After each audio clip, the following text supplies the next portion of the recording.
So it is a Monday morning mailbag on a Tuesday afternoon here. This is the walk off. I'm Scott Belford, joined by our interim co-host, Joel LaFlamme. Canada Day long weekend has come and gone. I know I was at Rogers Center yesterday, buddy, for the game, and what a scene. Like, it was just so fun to be spending the afternoon at the ballpark yesterday. And dude, really disappointing to see the offense just not show up in any which way. Yariel Rodriguez pitched himself a absolute gem, and I know one of the questions in mailbag here is about him, so we won't get too into the weeds on this kid right now. But I mean, 26 years old, Cuban, picked up in the offseason as a free agent. He didn't play in 2023. I mean, obviously he kept his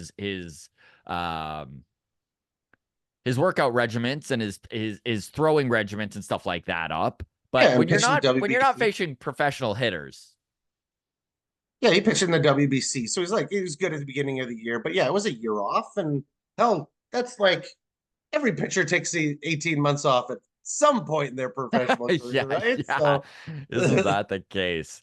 Have you been again? We'll save some of this, but have you been impressed with Yariel's between the ears acumen in this whole thing? Because I have been impressed with the way he pitches.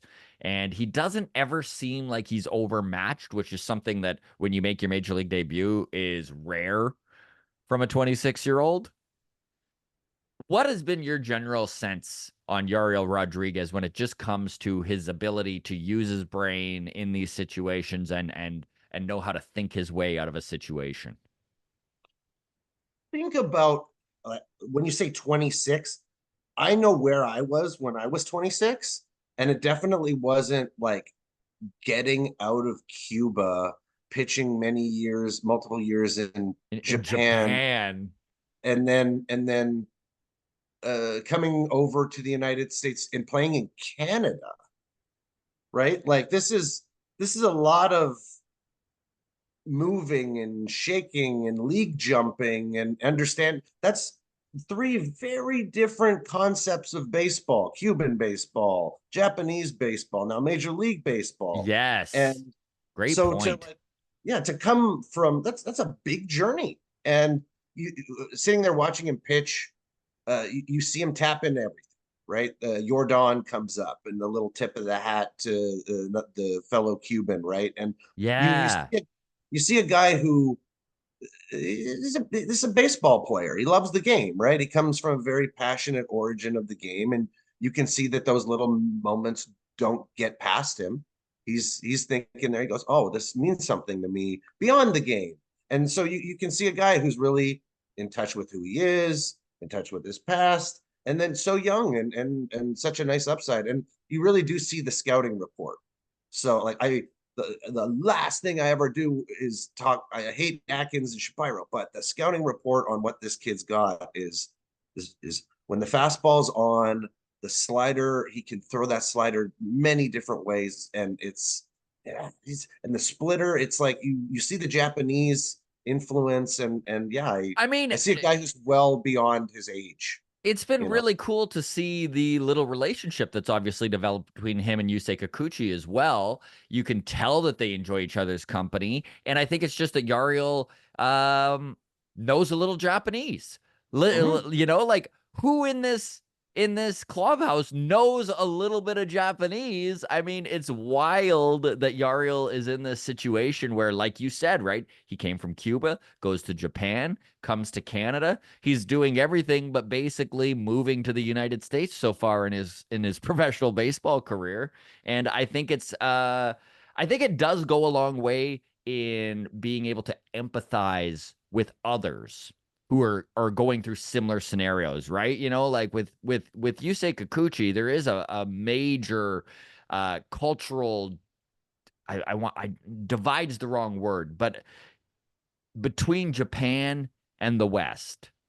And obviously, he has years of experience at this already, but pretty cool to watch him buddy up with a guy who's going through something similar and be able to kind of communicate a little bit with you, say, where and listen, you watch, there's baseball language, right? Like when we talked to It is a Eric language. Gagne, yeah, it's a language. When we talked to Eric Gagne and he got picked up by an American college, he couldn't even speak English, right? He was fresh out of Quebec and he buddied up with the Spanish guys. And he even said, I couldn't speak Spanish, but at least we were going through the same struggle of trying to learn English, right? So, I think I remember reading somewhere that he used the movie Good Burger and like Keenan and Kel to learn English, yeah. which is like really impressive that he's not like talking like this, man. So it's just like no, but it's true. It's baseball itself is such it's a school. It's an international school of Vladdy is a prime example of you come in, you're from another country. You were born in Canada, but Dominican built, and then you come here and the language comes to you, and Hmm. it's a school of like you become bilingual, trilingual. Some of the best managers in the game go out there and seek out Spanish and try to learn Spanish. And I think I think Japanese is going to get to a point where you'll see the like really high end GMs, managers that trilingual at some point so they can speak to their players. Yariel Rodriguez yesterday, by the way, one hit allowed over 7 innings. Of course, that one hit was a dinger, one earned run, and took the loss. And that's a tough one as a starting Oh, pitcher to go out and pitch 7 innings, allow one run, one hit, and not get picked up by your offense. Obviously, people have reached out, and this is going to be a topic of conversation. Not a new one. This is a topic of conversation that we have had multiple times over the last 18 months, and it does continue to stem back to the build of this team and the roster construction. This is Mailbag, though. We do comb through all of your interaction throughout the week, and that's exactly what we did. So we hit up Twitter at Walk Off Podcast. A couple comments came in from there. And then you can always reach out on Patreon, the Patreon bump, if you are dead set against waiting your turn. Well, you can move yourself right to the front of that line by joining Patreon. It's $4 a month. You get MLB Mondays, so that is extra content. You get instant access to all of our interviews and our releases. And then on top of that, of course, that mailbag priority. And then finally, feel free to drop your comments right here on YouTube. We comb through it. I've got about 4 or 5 for today's show from there. So we will do our best to get to as many as we can. And on that, we will dive into it. So we were just talking, Yariel. So let's start with this. Joel Keisha reached out on Twitter and she says, Hey guys, I was at the game yesterday. Me too. Fun little way to spend your Canada Day. I was at the game yesterday. It was a blast, but my God, did we ever let Yariel Rodriguez down? Do you guys think he can be a long-term piece in the starting rotation? He sure looked like it yesterday. And Keisha, thanks for reaching out. And agreed. He looked so good yesterday. And I've seen flashes of him just be completely dominant. I know his last rehab start before being called up um, to the big team again was in Buffalo. And I was at that game. And he struck out 10 out of the 12 outs he got, 10 strikeouts and 15 hitters. So he was mowing them down. Yesterday looked just as dominant against major league hitters, allowed one hit. Joel, can you see Yariel being a long-term piece here? I'm starting to think that this was a pretty darn good signing. 5 years, $32 million. yeah, of course, and that's what the goal of maximizing him is him being a number three guy. If Mm-hmm. he's a number three guy that you're paying $7.5, $8 million a Yeah. year, then that is a absolute generational steal. That is half a Yeah. decade of talent for just a reliever. You paid it for a solid reliever. You could get a really solid starter. These things Hmm. are 3 times, 4 times different in value, right? The price tag on a good reliever, 10 million, price tag on a great starter, 30, 35 million. So it's big difference in value there. And to target somebody for one thing, but see them as another has not really been the best strong suit of this organization. Very true. But maybe in this case it is. And He's got the stuff that really plays. Splitter down, slider away, fastball up. That works. That's a nice 3-pitch mix that can get you strikeouts all day long. So, yeah, definitely a nice long-term building piece to know that that's there. That if we're in the middle of a rebuild and we're throwing some of these starting pitchers out, it's nice to know that our expectations for him next year are to be one of those top 3 or 4 starters, depending on who And goes. that's a great way of putting it, buddy, is building piece. There's still going to be some warts on Yariel Rodriguez's career over the next year or two. This is a guy who's only like a month into his big league career. So keep that in mind, everybody, that there's going to be some bumps and bruises along the way in his development. But he is fearless. I know even yesterday, watching him drop his curveball, which is his number 4 pitch, you know, in for strike 1 a couple of times yesterday, where he just literally, you could see the hitter just cursing it, right? Because it's not that great of a change of a curveball, but he gets it in the zone. So if he can just like take them out of their what they're expecting, like drop it in there one out of every 10 times just to keep him honest, and that's what he's been doing. And it worked exceptionally well. The You're not supposed to look that pitch. You're not supposed to look for first pitch fastball. Jeremy Pena was Yeah. when he hit his home run, but it's a good point that it gets you ahead in the count. Getting ahead in the count sets you up for success. And uh, it's funny because Gagne was talking about his curveball being garbage, Yeah. right? And it's just like a 75-mile-an-hour curveball that you can flip over when you have 97, when you have a slider that cuts 18 inches Yeah. laterally, when you've seen that and you're looking for that, this little floater comes in. It may not be the best pitch according to StatCast or all the spin metrics or all of this stuff, but look at the batter and how he reacts. That's all that Yeah. matters. You're 0-1. And so it's a mentality that hitters are going up there early in counts and they want to drive the ball. They want to drive something fast. They got to look fastball. And that curveball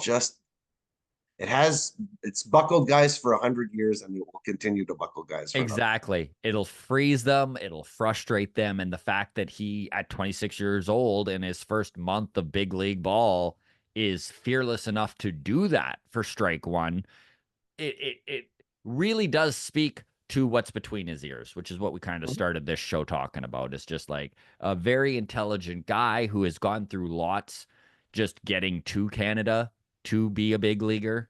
It's encouraging. And obviously there's still development to go when it comes to Yariel, but great signing, great piece. And boy, does this team need him to keep doing what he's doing. And If that wasn't if they're a that wasn't that wasn't against Oakland. no, That was Houston. Houston's right up there for best offenses in the American League, if not all of baseball. So especially this last month.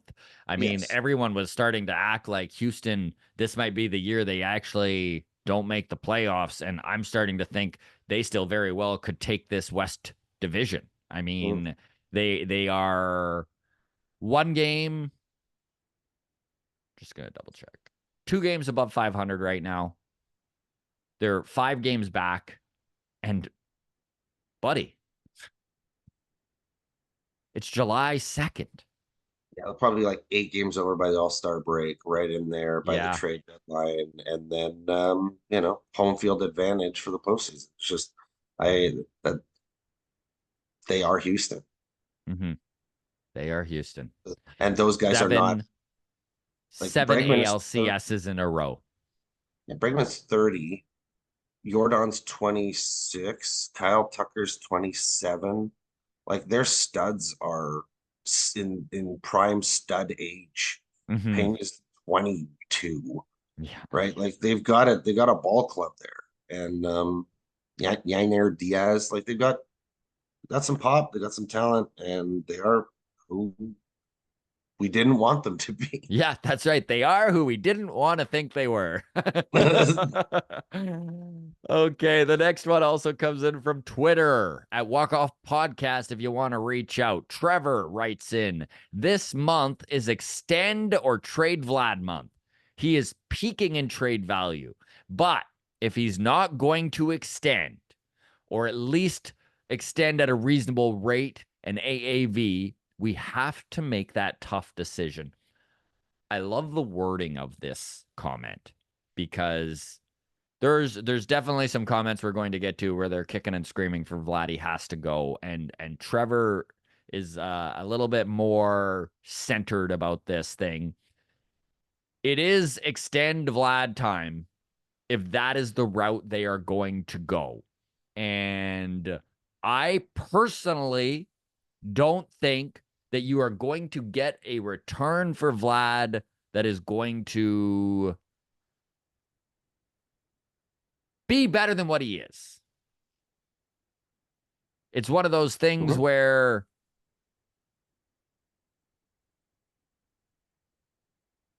I really do feel like by extending Vlad, you can help eliminate how deep this rebuild has to go, right? I think that a retool is possible if you can extend Vlad. If Vlad will not extend, though, then I think you absolutely need to get what you can. He's probably your biggest asset. Like Joel, if you're kind of doing the Rolodex of the guys who will get a fair return, Vladdy's got to be close to the top of that list, right? Outside of maybe what, a Gosman, a Bassett, like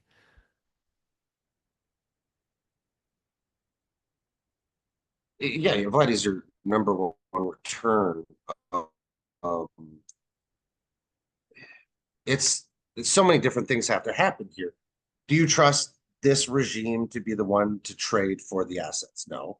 no. So which has to go first? Do you hold on to Vladdy till the offseason and hope that a 1 year of Vladdy gets you the return that you want? And it's a different GM making the deal, right? Then that really sucks because just pull the trigger on it now. Yeah, Let's get rid of the you're gonna concept get that more. no, I just mean pull the trigger on the GM, pull the trigger on Yes. Atkins now. You Yes. can't we look at the team. Is this team competitive? Is this team going to be a buyer at the deadline? Okay, no. So, and then these guys can't be the ones doing it. You got to get out of the mindset that you can't change regimes in season Mm-hmm. because you're going to have such a negative, that's going to have such a negative effect on rebuilding. 3 months of playing time of this player may be another top 100 prospect. And that's what you're sacrificing if you take it. This is the teams are in need. Teams are this extra wild card spot. They're hungry, and this is a bat.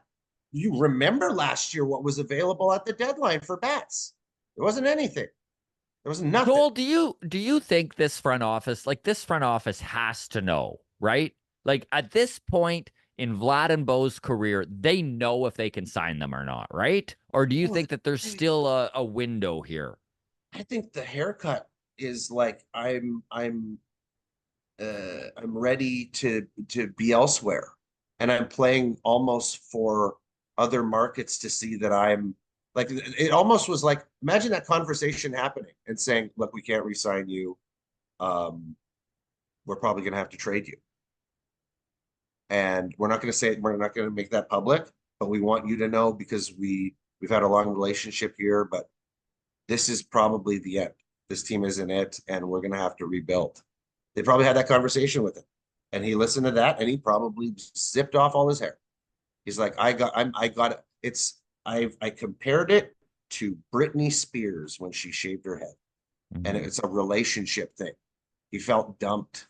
He felt like, I got to get away. I'm going to shave off all my hair and rid myself of this. And now I'm just going to go out and do my job and play baseball. And that's scary that that's happening now and here. when you're ready to trade him. And you're like, he's 25. He's younger than half the prospects that are coming up and making their name. You pointed I out mean, before the we show. mentioned this. We mentioned this before we hit record, Joel. When Aaron Judge, arguably the best player in baseball right now in 2024, made his debut, he was Vladimir Guerrero Jr.'s age. Mhm. And to act like Vladdy's there got isn't, 6 seasons under his belt. yeah, Okay. Vladdy's got the home run record for 22-year-olds. Okay. There's a lot of home run records that are pretty, he's got the most home runs that a 22-year-old has ever hit. Okay. And now he's 25. Okay. The idea that the talent isn't laying dormant, it's there. We've seen it over the last 2 weeks. He's gone on a stretch to say, I can hit 400, I can slug 800, I can be on base 50% of the time when I'm hot. yeah. And it's the fear, the fear that is always there is Ortiz. David Ortiz goes off, and it is what the Red Sox killed a curse with. Yeah. They built, he was a cornerstone for a dozen years, I mean, 13 seasons. in the modern era, he is without a doubt the most iconic Red Sox player out there. I mean, there's MVP arguments. 40. Yeah.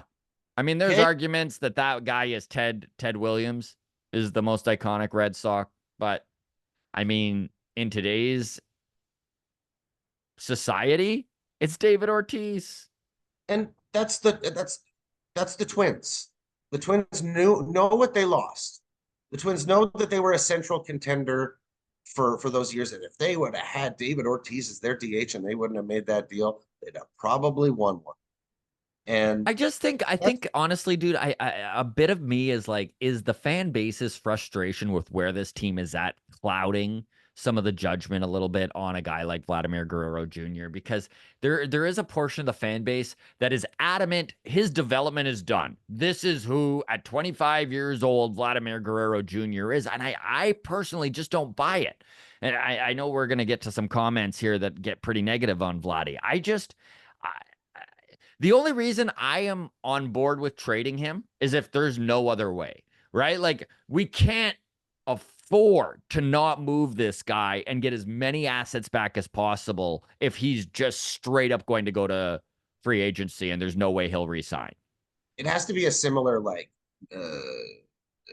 national situation where you look at the return that they got for Soto, and there's 5 viable players there that are contributing. They got their shortstop, they got 2 really good pitchers, they got a prospect down in the minors who looks to be the #1 prospect in all of baseball. And so they were able to take that star and turn him. It was Now, I more don't than think. one. Do you think there's a Soto package out there? I don't think there is. I think that a Vladdy package would definitely be less return than Soto. I I mean, think, I think first of all, I'm not on the trade Vladdy yeah, side of things. We'll argue the trade Vladdy side of things because the team has put themselves in such a terrible spot that might be the only answer, yeah, which is horrible. yes, That's yes, so embarrassing. And the fact that we yes. have to spin something so preposterous is totally on them. So all of our ridiculous ramblings about because you have to trade him, but we're on the side of not trading it, but you have to trade it. So it's just like, I'm over here for what I would do, but you have to do this, Yes. right? I'll take my feelings out of it, put them here on this side, and argue for this side, which is what we have to do.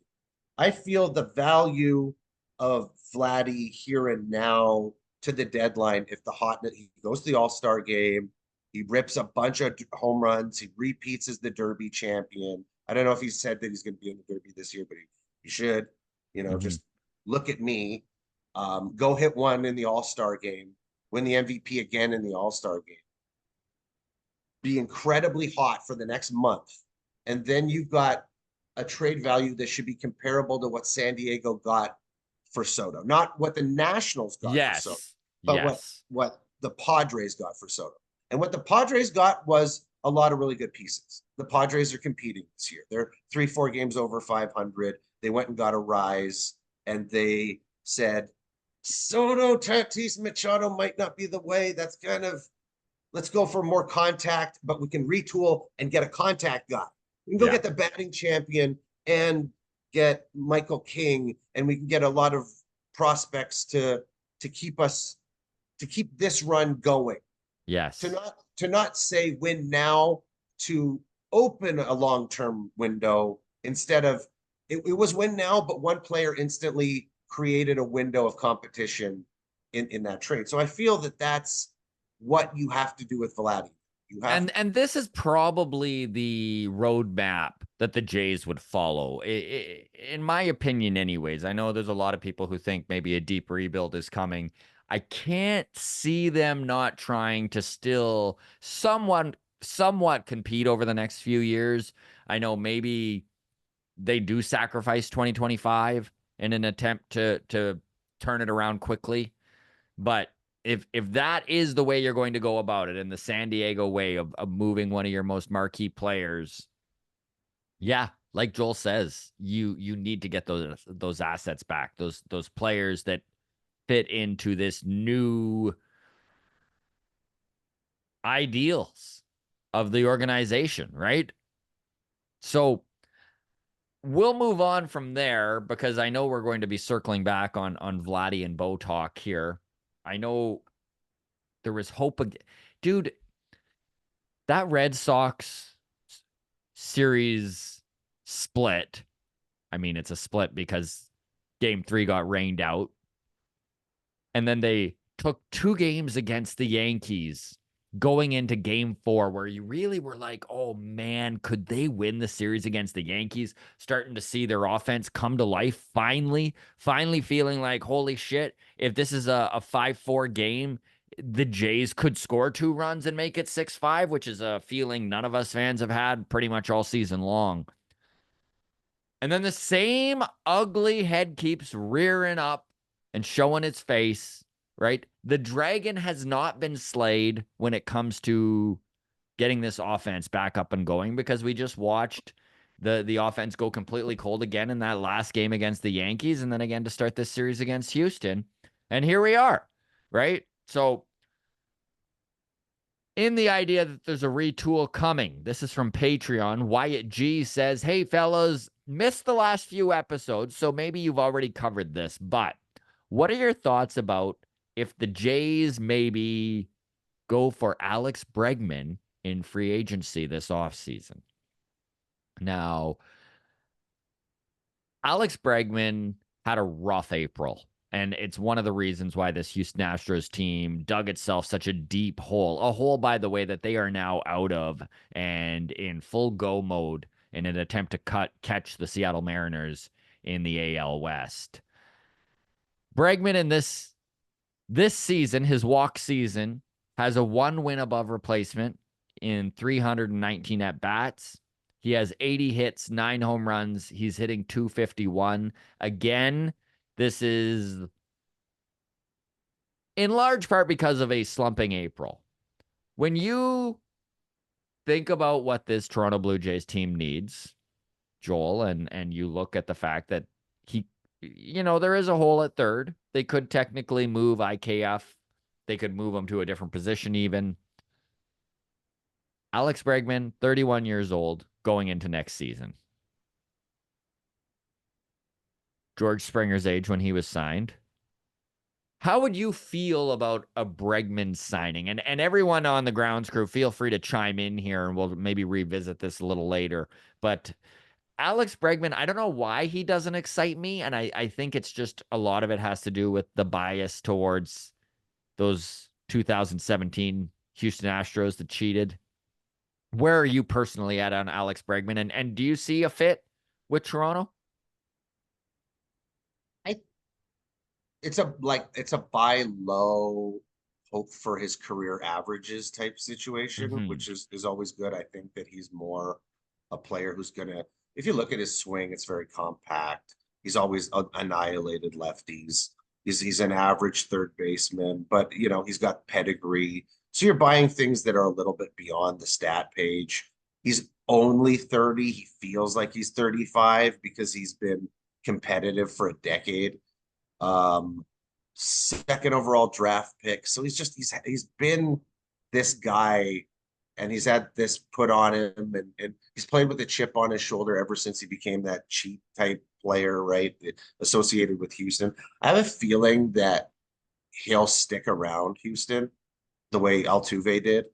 I Mhm. feel like there's kind of a us against the world mentality when you play for Houston. You've had that much success.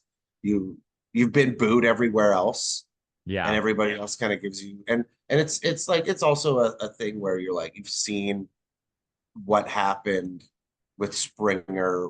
Will this regime be happy to repeat something that feels very similar, just Yeah. team wise and age wise? Um, but I like Bregman. He's a scrappy guy. He's Hmm. a good baseball player. So I would like to see him on the team. If it has to coincide though, kind of with where we go. If we Yeah. go rebuild, blow up, self-destruct, It it's makes no gonna be a sense.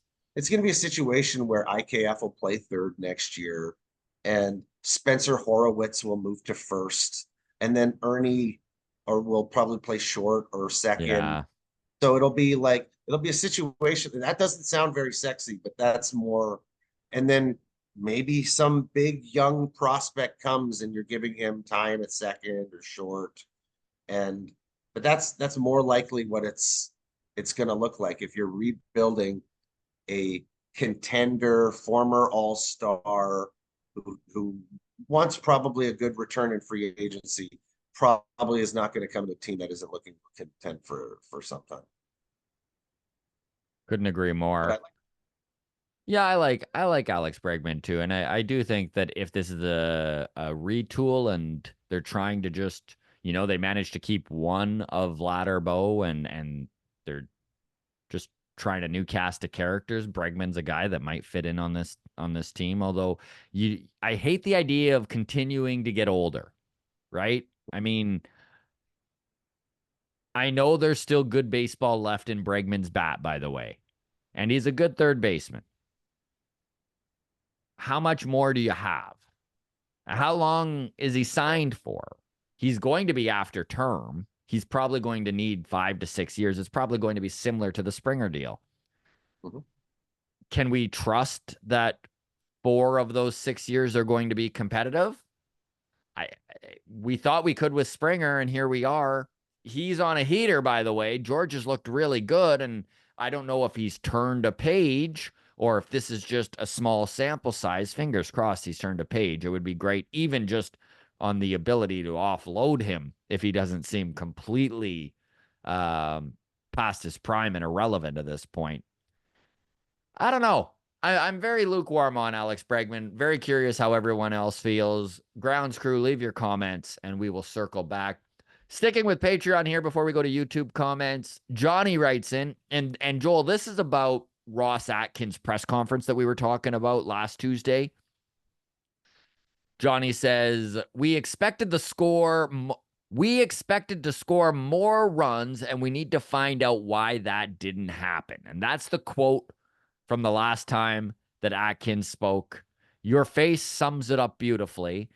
Johnny goes on to say, "Sounds an awful lot like the same shit he said back in October, and said they were going to figure out over the offseason with a deep dive into their process. Clearly, they don't know what the fuck they are doing or why anything works, and they need much better baseball people in the room than the ones they've got. If you don't understand your own team, the team you built, and personnel, why the fuck are you the head of it?" I I don't even really have a lot to add on to that except yes, great questions all around, Johnny.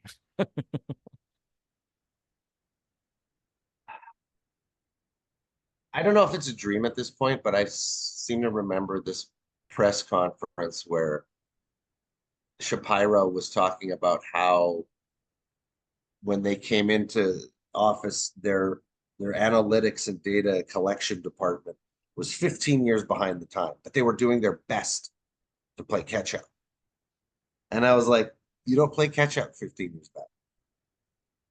If you're the type of organization to be 15 years back, there isn't some switch that you flip to get 15 years ahead.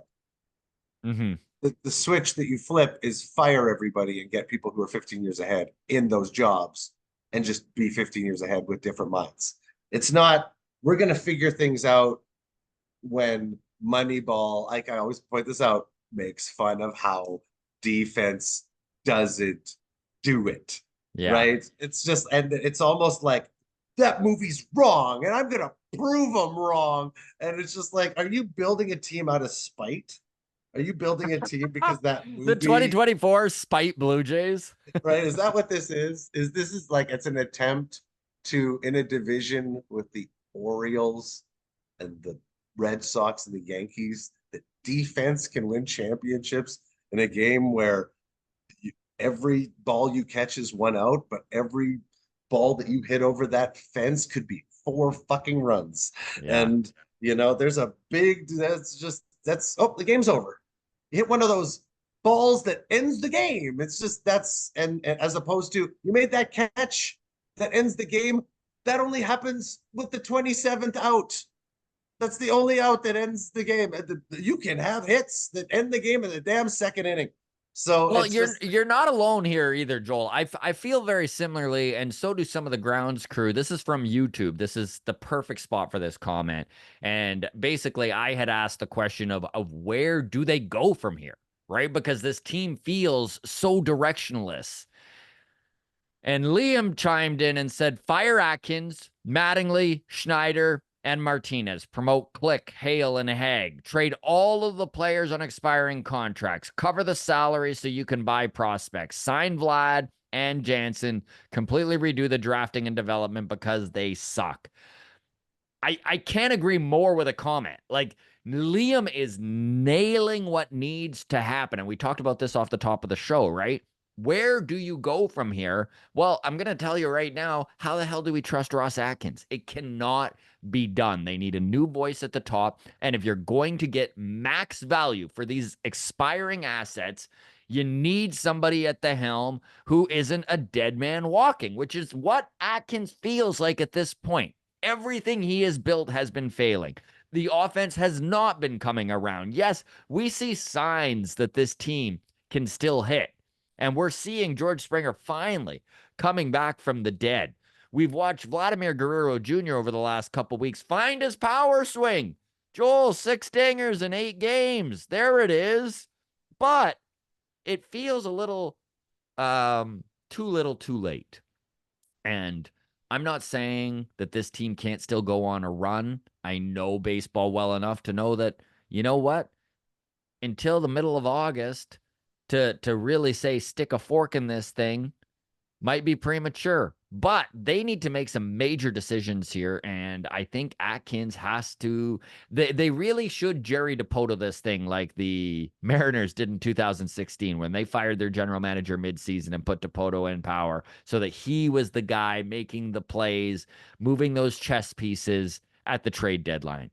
And I think the fan base is pretty on board with who wants the guys who built this mess, who are still saying things like, we thought we'd get more runs. We'll need to reevaluate the process. Who have wants you them at the helm?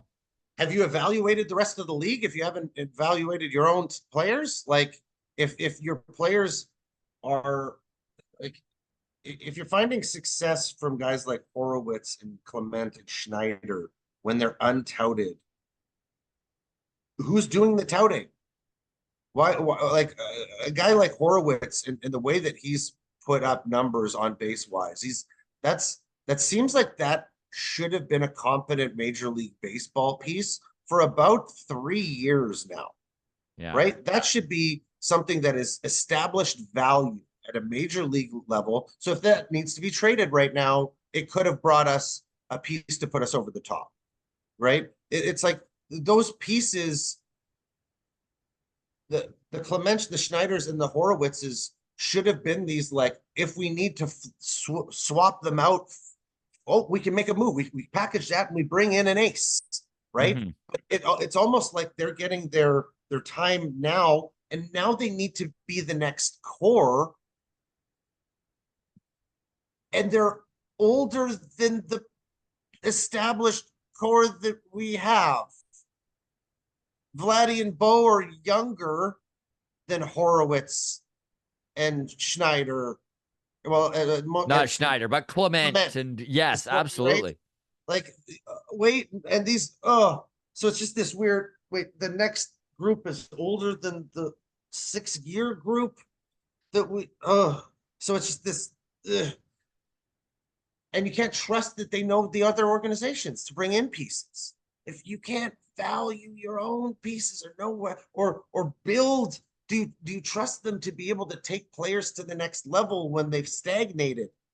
They've endlessly stagnated because is that your inability to build players? Is that your focus on technology over feel? Well, this Is is that where the last line in this comment from Liam of completely redo the drafting and development because they suck. I mean, it's maybe not the most eloquent way to put it, but the crux of what he is saying nails it because they have not been able to develop players from within this organization, especially position players or pitching, I should say. They have not been able to bring those high value prospects and develop them into high value Major League Baseball players. They just haven't been able to do that. And you know what? I will give them credit. Davis Schneider, he's working out. Looks like he's going to be an above average Major League ball player. Love Davis. He's struggling right now. That's baseball, right? Hot and cold. That's the way it works. Love Spencer Horwitz. Again, it felt like all of these guys had to literally bust down the door to get playing time on a team that couldn't score. on a team that was filling their positions after they had performed kind of admirably last year, but then they were back having to prove themselves again, like none of that had meant anything, kind of salvaging the end of last year. David Schneider doesn't hit home runs in Boston. Spencer Horwitz doesn't come up and Yeah. play competent ball. Ernie Clement doesn't have like a 350 batting average. We're not compete. We don't make it in the wild card last year. That's all instantly thrown away and do it again. That was a fluke. And you're like, Ernie's like, I'm 28. I don't have that many flukes. I gotta be a baseball player eventually. And and the fact that the pieces that they went to get to be like, oh no, these are the pieces that we got. You're like, no, that's very comparable. Like Justin Turner or Spencer Horowitz. Mm-hmm. You're like, why did we go get somebody to push him down a peg so that he could come up and be like, well, they're fighting for playing time, and you're like, Allocation of funds made yes, zero sense this year. you had so many middle infielders, you had so I mean, many Kevin Biggios and like to the Kevin Biggio and Ernie and Schneider and all of and Kiner Falefa and Santiago Espinal. These guys were all on the team at one point, and you're just like, is that what we need, or did we need a 4-hole hitter? Can we get rid of like 3 of those guys for a 4-hole hitter? Like, the one that really still sticks in my craw and bothers me to this day is the redundancy of this outfield. Like, I can't wrap my head around why you look at Dalton Varsho, you see obviously his greatest value is in center field. The guy tracks down balls and covers that outfield better than almost anyone in baseball. Defensively, a savant.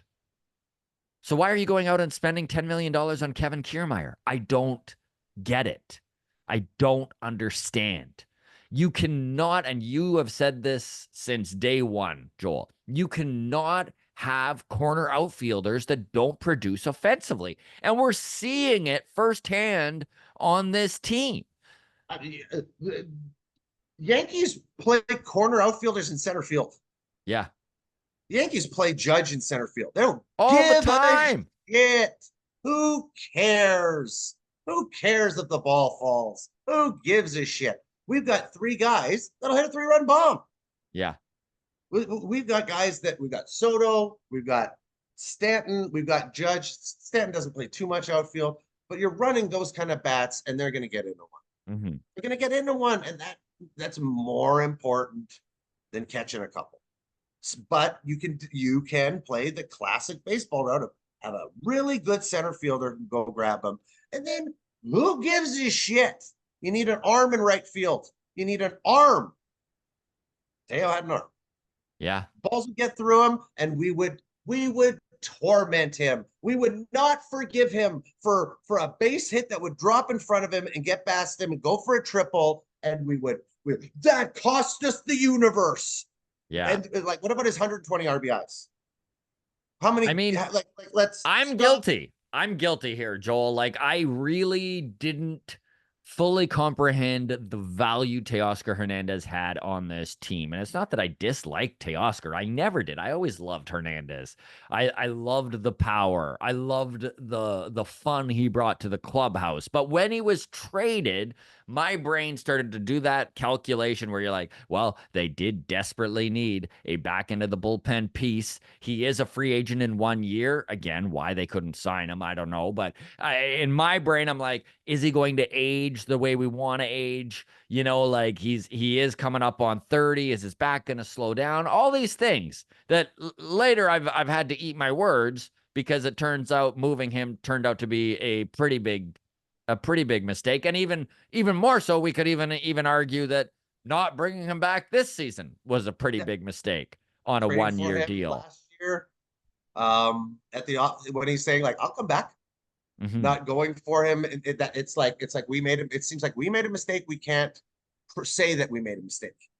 We can't admit that we made a mistake and bring him back. Mm-hmm. He is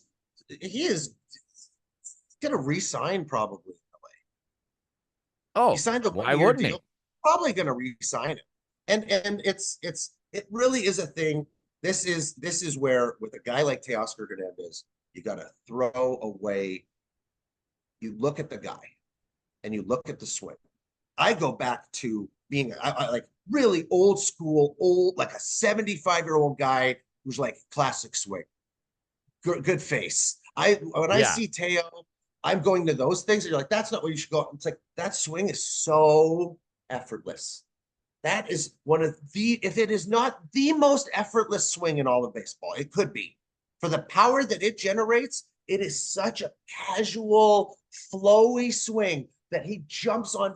He hit 101 out in Colorado on that check swing that they're like, oh, he checked. Or he did it. Did he go? And it was real close. Next pitch, 101 down in the corner, throws his hands at it, blasts it 430. And you're just like, that will play this year, next year, the year after that. That will play Nelson Cruz like till he's 40. It will. It's a bat that it's not Springer's bat. Springer, when you look at Springer, that is all like just swinging it from the heels. He spins into the ground.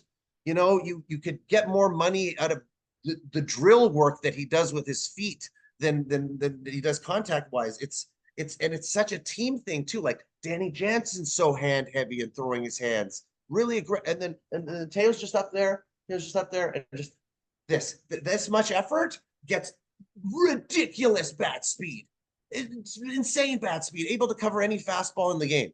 And Now, I will say I don't think that Teoscar Hernandez is the be all and end all. There's other players that could do what he does, but they're not playing for the Toronto Blue Jays, right? And I mean, this has been my biggest problem with the team for coming up on 18 months. Where the hell is our cleanup hitter? There really isn't a traditional cleanup hitter. And I'm not saying you've got to do everything traditionally, but having some guys with some thump in this lineup would go a long way. And we've seen it over the last few days, folks.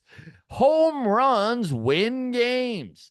It doesn't need to be the be all and end all, but how about having a few of them in the lineup? You know, like Vladdy finding his power swing is massive.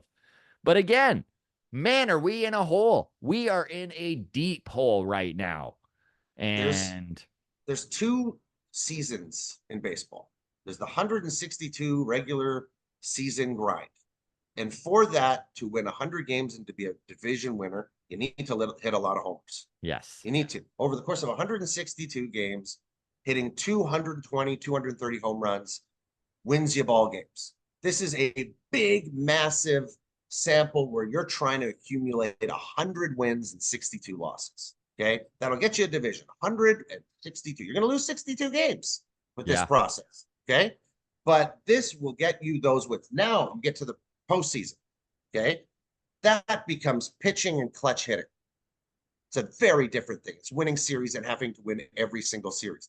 Can you rely on your 100 wins and the power that you depended on? The Braves set the record for the most home runs hit last year.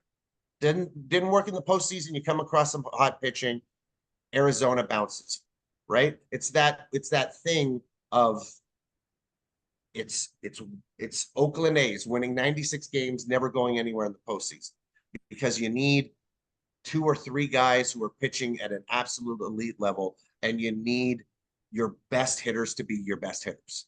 That's how you win in the postseason. So it's getting there and then being able to play that style. And this team doesn't have either. This team doesn't have a playoff style. This team doesn't have a regular season style. And we're getting out homered. We're going to get out homered. And that's just the way it is. And the fact that you're in this day and age of baseball and you think that you can sacrifice offense when offense comes at a offense is so hard to come by. A league OPS is 700. Runs are few and very way far down. between, right? This is actually one of the most defensive, fewest runs scored to this point in a season in almost 2 decades, which is wild. So yeah, offense is down, and the Blue Jays are contributing to that stat line. Mark Ryan from YouTube says, one of the first things I learned in the corporate world is when you're in a hole, stop digging. Atkins is the only one holding a shovel. Of course, Shapiro is the coxman supervising the dig, but stop digging. And I mean, it's a nice little metaphor for where this team is at, which is in a hole that they made, right? Like Ross made this hole. He had a very good base. There is a reason why there were so many of the fan base on board with this front office for a while, because they were building something special. Everyone remembers 2021. I mean, Joel, you sent me that TikTok. It just about made me cry there. Just, if I had a time machine, Joel's going back to 2021, but like, it was just a fun team. They hit dingers. They had that love in the clubhouse. They were. You see it? There's that one shot of Simeon. It's a regular season game. It's a regular season game. He had a walk off. They're putting the jacket on him. It looks like he won the World Series. You see, there's a fire in his eye. A fire, and there was. Right? And the way that they're embracing each other, the way that the jacket worked back then, that video clip that I use, if you listen to the audio from it, which I covered it with a song, but the audio is talking about how the jacket became a moment where you were more happy to put it on your teammate than you were to have it put on you.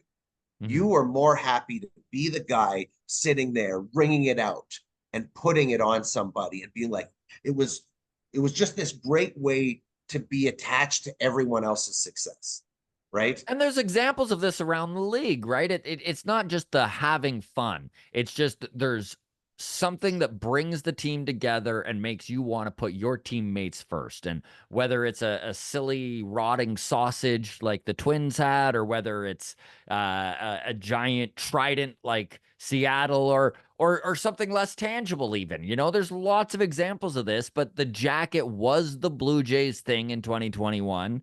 And I think it's fun. It's back, but it just doesn't have the same magic because it was a place in time. And yeah, it was a place in time, and it was the team that made it special. It's not the item itself didn't Who contain cares? magic. Yeah. Right. It was the team that supplied the magic. And it's very akin to, like I said, with Vladdy and a haircut. you'd be surprised how a haircut or wearing women's underwear, Yeah. right? Like I take it back to Bull Durham, and then the fact that I always laugh because that is how Jamie Moyer's career turned around. I don't know if you've ever seen that, but like Jamie Moyer watched Bull Durham and started wearing girls' underwear when he was like 31. He had never really stuck in the league, and then Yeah. like 31 through like 34, like got a like a 20 game win season and 20 Yeah. win season in there, was an all-star, and they're like, what pitching? And you're like, no, I started wearing women's underwear. It was just I that. It didn't was, know that. That is so. I love Moyer. Like, I love oh his yeah, career. I love how he went about his business. I love how the longevity, everything about it. I never heard that story. I yeah. love that. There's no change. There's no mechanical change. He would wear women's underwear, and his mind would be in Get a out of different his place, head. and his Exactly. body would perform. And he was in his own way, right? And the game finds ways of cat runs on a field, or the rally monkey, or whatever it is, some sort of thing that the fans start to cheer, and it Yeah. takes you out of things and you feel like a kid again, right? And that's all it is. And you go up to the plate, and you're not thinking about how this guy's dominated me. You're not thinking about the scenario. You're thinking about The thong that's riding up your butt. exactly. And that ball is all of a sudden a beach ball, and you hit it 440 feet, and you're back to where you need to be. And it wasn't some pursuit of mechanical perfection.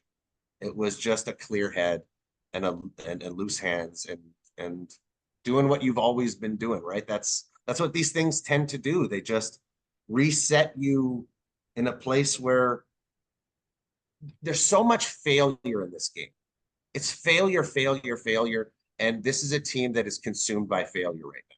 They're It more is. afraid of failing than they are succeeding.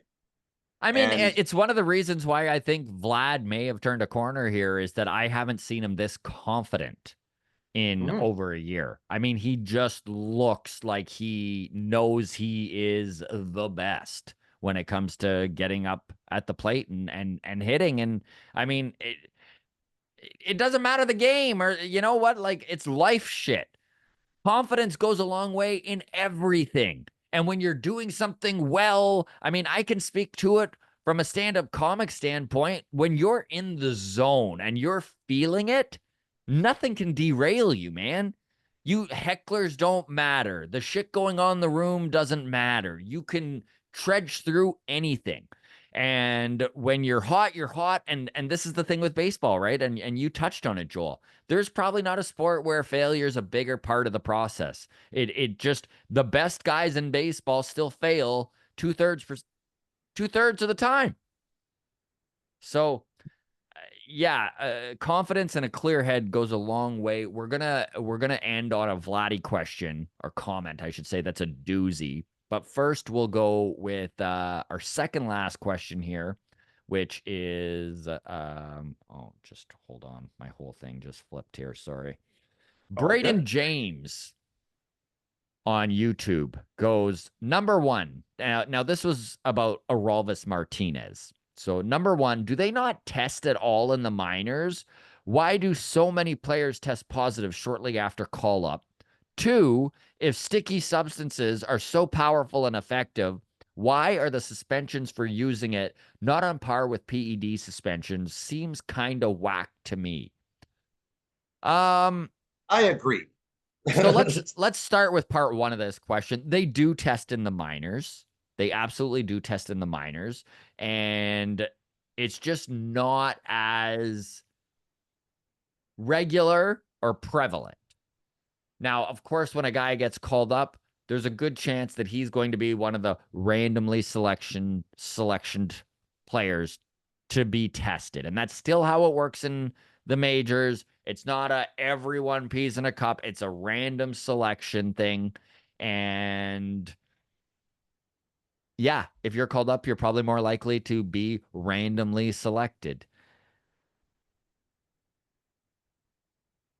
Are steroids still a big part of what's going on in baseball? We'll never really know the answer to that, but definitely moments like this Aralvis Martinez scenario does make you question how strictly they're following this, especially in the minor leagues. That is an answer I can't fully divulge. I don't have that information. I know that I did reach out to a couple of the guys that I know in Buffalo within that Bison's organization, and they were pretty mum on it, like mum's the word, kind of like close your mouth and throw the key out. They didn't really want to comment on it, even off the record. So I was like, okay, uh, okay. And It's then as for the sticky substance stuff, Joel, do you want to take a run at this one? I mean, why is sticky substance such a slap on the wrist when it's been considered cheating? Very similar to PEDs. PDs got the royal treatment when it came to a scandal. When it came to a scandal, PDs were 20 years of the game. It was mid 80s through 2005 Senate hearings to have them pulled out of the games. And the black eye that it I mean, left my on the God, game. they were going to the Supreme Court with it, dude. Absolutely. The Supreme Court hearings on it are wild, are wild. I've watched them all and they are insane. And it was just so bad. And it was like, you're sitting there and you're looking at these players. You're looking, the real contrast was seeing these like normal human beings and then Conseco would have to like lean into frame and go, Conseco, no, you steroid. Yeah. And you're like, you see these body types and you're like, wow, those are beyond compared to each other, and seeing a bunch of them on the baseball field, you're like, oh, there's muscular guys. No, next to like a human being with blood flowing through his veins, you were realizing that these people were on, they were so beyond. And so obviously the size of the scandal, the black eye that it left on the game, the original suspension was 10 for PEDs. Yeah. Rafael Palmeiro, I believe, got dinged for 10, literally in the Senate hearings. Like, so it started at the foreign substance level and then escalated to the point where it's now 80. It's Yeah. a sliding scale up to Yeah. eventual First complete first finish. one's 80, second one's 160, and then the third one is you are banned permanently Right. from baseball. Yeah. And it's funny because I have said this from the very beginning that pitchers do not play as much as major league or as hitters do. The punishment, but they have way more effect on the game. They have way more effect on a game. A guy who's using PEDs still has to hit that ball. Okay, a guy who's using PEDs as a pitcher using foreign substance can throw 100 cheat pitches in a night, completely ruin the entire game. It's not one of 9 hitters who's using a thing that makes his bat 8% better. That's small. That's a Mhm. small effect on the game. You still have to hit the ball, right? And that is a near impossible feat. No matter you load me up on steroids, I'll bat 80, I'll bat 080 in the majors. I don't care how many put in. I'm not hitting shit. Okay, so you still have to perform the impossible task. The pitchers are bolstered to a point where I throw a 2-hitter today. John Means is throwing no hitters. And then without it, can't stay in the majors. It's a Yeah. big difference. A There really, is. really big difference of we're going to win today as opposed to I can't even play in this league. Right. And Every the fact team has two guys where the fan base is like, what happened? And yeah, that is the answer that is the is answer. foreign What happened to substance. that guy? Yeah, the Well, sticky stuff. he was cheating a lot. So, but now it's still there. It's still there. You come out and you pitched 7 innings of a game. You ruined it. Oh, we caught you in the 7th after your 1-hitter into the 7th. The game's ruined. You cheated, but we can't punish what you did. We can punish you for 10 games in the Two future. You starts. miss one. You miss one. It's 2. It's 1. Yeah. You miss the middle one, and then you start the 11th day. Yeah. You miss one. And it's just like, that's not a punishment. For a reliever, You know what? I'm starting to get my elbow's starting to get a little flaring up here. We'll go out there and I'm gonna use a little foreign substance. I'm gonna take the 10 games. I'm gonna rest my arm up. But you know And what? I'm gonna this is all comes back to Major League Baseball buying Rawlings, fucking the ball up, refusing to pre-stick it or whatever it is. You talk to anyone in Japanese baseball, you talk to anyone that played in Korea, they're going to tell you the balls are different. They are stickier there. There isn't the same feel to them, and they're easier to use, which is what you want. Have yes, a one size fits all baseball that's going to constantly be across the league, one that pitchers don't feel like they need to squeeze extra hard, because this is where Tyler Glasnow came out and blamed his Tommy John surgery on squeezing the ball too hard, right? mhm, Like it was just they got rid of sticky substance mid-season, by the way, which is also absolutely asinine way to do things. And mhm, then they need to squeeze the ball harder. They're being the velocity is the highest it's ever been. So mhm. you're putting a guy on the mound who doesn't feel like he's got a good grip on the ball, throwing 101. You think hitters like that? Everyone in baseball wants a pre-sticked ball that is uniform and everyone's using. I don't I understand it. you know what? I'm gonna be the one person who says no substance on the pearls, absolute white pearl baseballs that have no stick, and you have to learn how to control it. That's why the velocities are up to 95. No, it should be back down to 90. Control that shit. We're at a level of excellence right now. Runs aren't being scored. Bullshit, Tyler Glasnow. Kiss my ass. Yeah. Throw it slower. Control the ball that you're given. Yeah. You don't get I can't perfectly locate 102. Then you can't throw 102. DeGrom could. Yeah. DeGrom could. That is a skill. That is a level of excellence that you do And not all it have. costs you is 2 Tommy John surgeries and Yes, never playing the game. it is a finite thing that if you want to go and risk yourself and try to do this, fine. Your arm is going to explode. You won't be able to do it long term. You won't be able to locate, and your career's over. We need more Greg Maddoxes.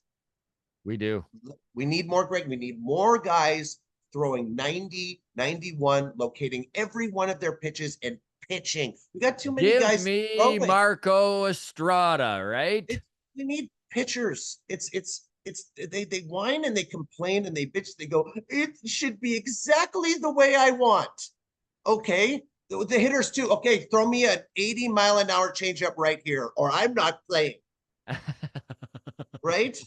You don't get what you want. You don't get the dream ball. I'm actually kind of totally beyond any argument of they need the stickiness for control. Yeah. Fuck that. You need the stickiness to perform at a beyond human level. That's what it is. Control what you're given. If you can't locate 96, you can't throw 96. You know what, man? I don't know if I agree with you, but you're actually making a lot of sense here. Like I've always leaned to let's have one pre-stuck ball that everyone's using, but offense has disappeared. Maybe this Yep. is the solution. Is just being Yep. like, no, you don't get a Nothing. perfect ball. No, Okay, you we are get long. We are long in the tooth, my friend, and okay. I know this next one is going to take up some time. So let's get to it. Kent W on YouTube wrote in, the decision making is incredibly incompetent. Tough not to agree with that. He Mhm. says Bo and Vlad are epic disappointments. You can't build anything around either. Look at it whichever way you want, and it's broken. This team isn't much above an A-ball level in performance. It's not MLB caliber baseball. Some people still seem to like Vlad. That amazes me. The big homer he hit last night and the outlier, that was when Vladdy hit the home run to win the game. This was about a week ago. This is from last mailbag. Um, his numbers for a three-hole hitter who literally never misses games are embarrassing and would be topped by almost any other three-hitter in baseball. When does he ever carry the team? He never does. How Many of his few homers or RBIs actually matter. Plenty of garbage time hits in those low numbers. Slush shushing the crowd and strutting around a meaningless late inning homer in New York. Who does that? Now remember how many times he doesn't run hard. How many times he's admired a double into a single thinking he has a homer. How many times he makes the type of base running mistakes. Getting picked off to pretty much end last season is the most humiliating manner. I think he's the number one issue on this team, and people are still caught up in the 80 hitting score prospect he was sold as. The rotation will age out before the lineup gets fixed. Fire them all, trade them all.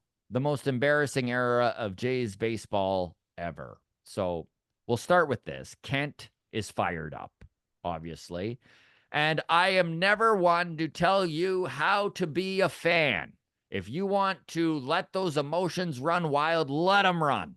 Right? Get angry, get upset. I will say this. Almost nothing in what Kent wrote is backed up by numbers.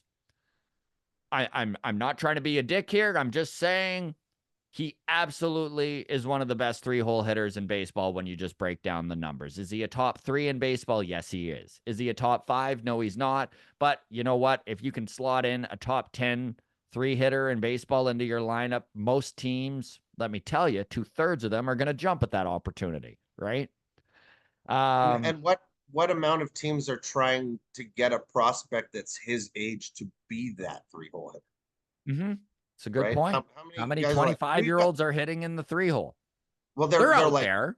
They're out there, but but how many prospects do they have, players or teams have that are like, this is our 25-year-old guy. We hope that in 2 or 3 years, he could be in our top 4 or 5 hitters. That's what we're really got. That's our goal for you, is to be a top of the lineup guy by the time you're 26, 27, 28. And you're like, well, this guy's never not been a top 4 hitter mhm. since he was 20. I mean, even the when does he ever carry the team comment. And I get the frustration. 2024 has been a very frustrating and emotionally charged season. It absolutely has. But let's not act like 2021 didn't happen. Like he It's absolutely carried that team in 2021. In fact, he was second in MVP voting. He would have won an MVP if it wasn't for Shohei Ohtani, a double, unicorn. pulling double duty. A double duty Otani season is what beat Vlad, right? And There's no again, other year where he doesn't win. I really do want to state, express your fandom however you want. And Yes. if you want to be angry and be emotional about it, that is completely up to you. However, I am going to go with the numbers, and I don't mean that as an insult. I don't mean that as like I'm shitting on Kent here. I just would prefer to let the numbers do the talking over my emotions, because I know that I am a very emotional ball fan myself. I hate when this team loses. Even yesterday, I was having a bit of a tantrum, and I was kind of like on Twitter, I was like, I'm so sick of it's a great story, but I'm so sick of the Buffalo Boys being the driving force of this offense, which there is some truth to, okay? Just not recently. And I know friend of the show from the flight deck, Brant on Twitter, was like, yeah, but they haven't really been the driving force the last couple weeks. And you look into the numbers and it's true. Okay. So, like, your emotions aren't necessarily going to line up with the facts. And this is where this message, there is a lot of truth to it. Getting picked off in a wild card game with your backs against the wall when you can't score runs is a humiliating way to end that inning when Vlad got picked off. And I'm not defending Vlad as perfect, but I am saying that he's 25 years old. We've seen what he can do. This isn't prospect shit. He's got major league numbers that back up he's a superstar. I know he's been disappointing the last year in some.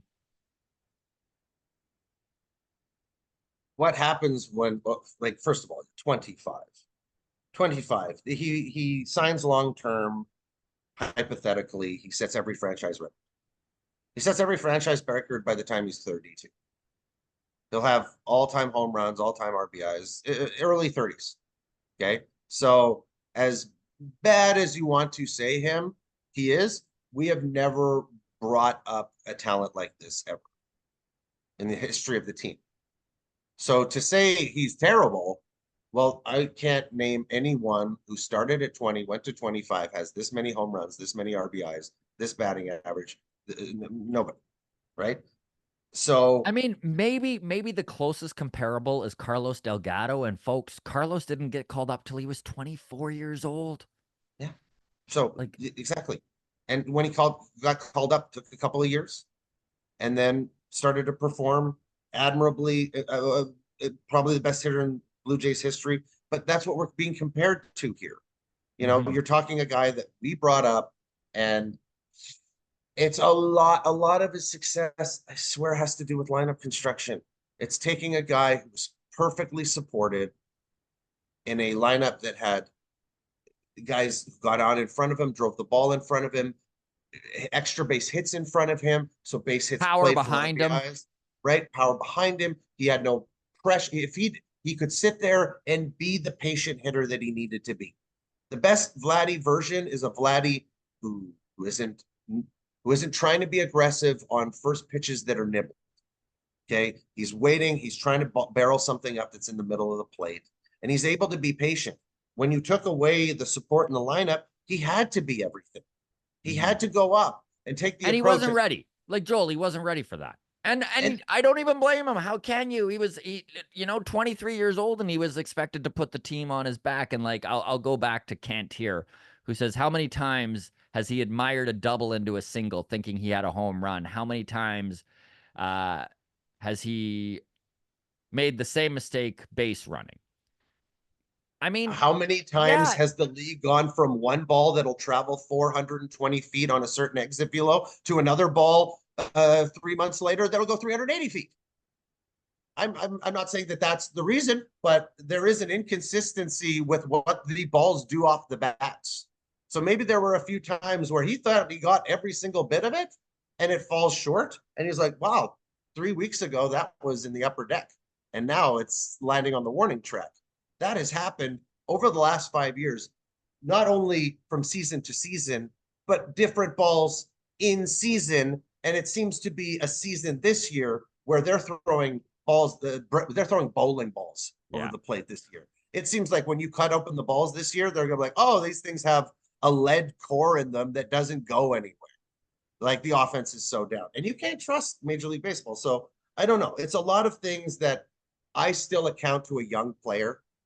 I still Absolutely. account to a player who it's like, well, how long until you start to learn those things? 27, 28.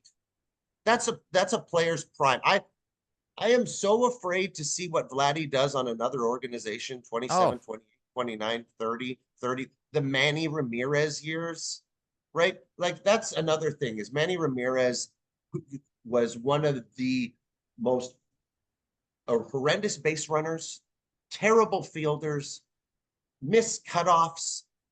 He misses cut. He still does this in his 50s and he's still playing. This has never changed. yeah. Was he a bat that was so ferocious that it won World Series with the Boston Red Sox with him and Yes, it Ortiz? was. Absolutely. Okay. And is that the type of talent that Vladdy has? Is Vladdy, when he is tuned in and totally dialed into what he needs to do on the field, is he capable of being the absolute best hitter in this game? I 100% believe that. I 100% believe that.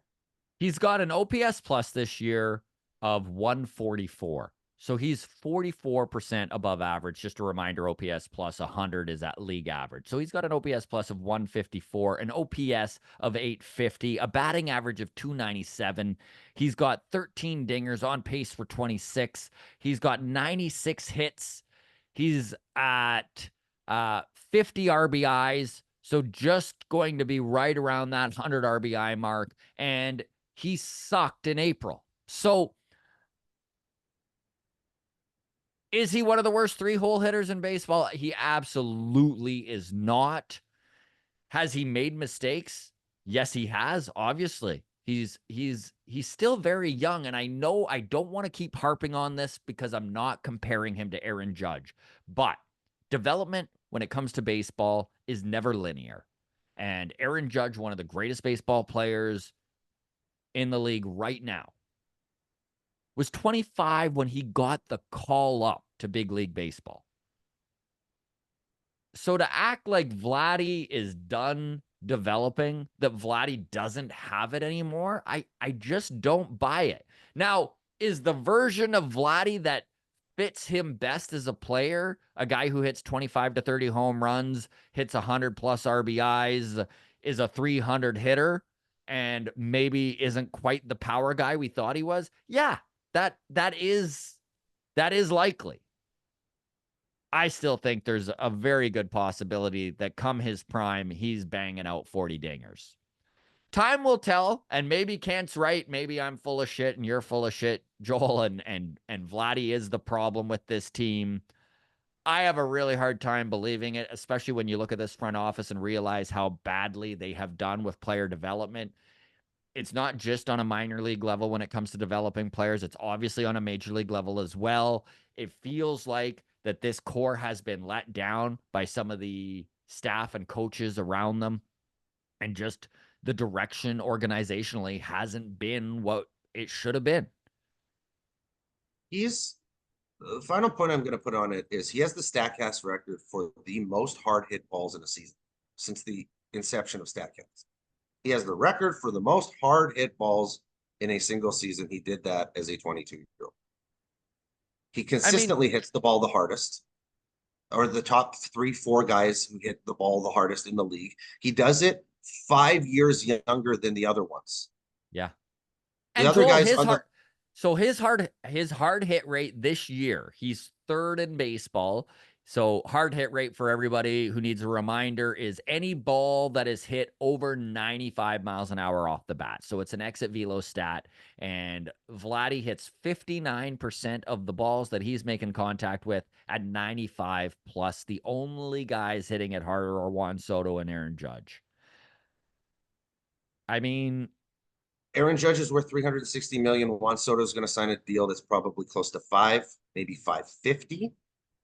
And this and our guy is 25. He is the cover of MLB The Show.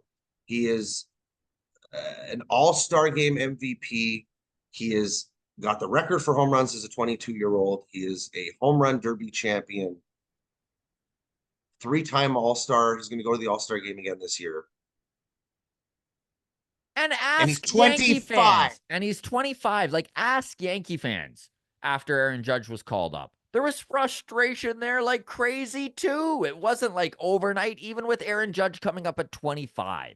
So if you can lock Vladdy up, maybe I don't know what the deal looks like. I'm all for long term if you can get him in for another 10 years, but I'm all for a bridge deal too if that's the way Vladdy wants to go about it. Sign for 3 years, be a free agent again at 28, give himself some time in an organization that knows him, in a country that loves him, in a country he's familiar with, in a country he grew up in, like give him that opportunity to at 28 show that he is the power hitting. And wildly enough, let him go back to third. Get a left-handed first baseman to be our 4-hole hitter. We even have one on the team right now. Somebody to hit DH. And then who knows? Maybe a rebuild is competitive right away. Maybe trading some of these pieces. Maybe there's a potential, but it's got to be a different regime. So we always come back to that. It's got to be different people making the moves. And again, Kent, I hope you didn't take offense to this. We are not shitting on you. You definitely fan however you want. If you want to be driven by those emotions, go for it, man. Like I watch baseball and I get really emotional about it too, because I just want this team to freaking win. And when they don't, I drive everyone around me crazy. So, you know what? People are going to disagree. Would love to hear everyone's comments. Grounds crew, mark them below. We're going to have a real good Vladdy talk on Friday and kind of dig into some of these. We won't even wait till mailbag. We'll kind of make a pros and cons list as to where everyone feels Vladdy's at. I, again, feel he's still young. I still think there's development there. I still think there's more that we can get out of There's Vladdy. 16 seasons left in this guy. This guy's going to play to Yeah. 40, 41. This guy's going to end his career with 600 home runs.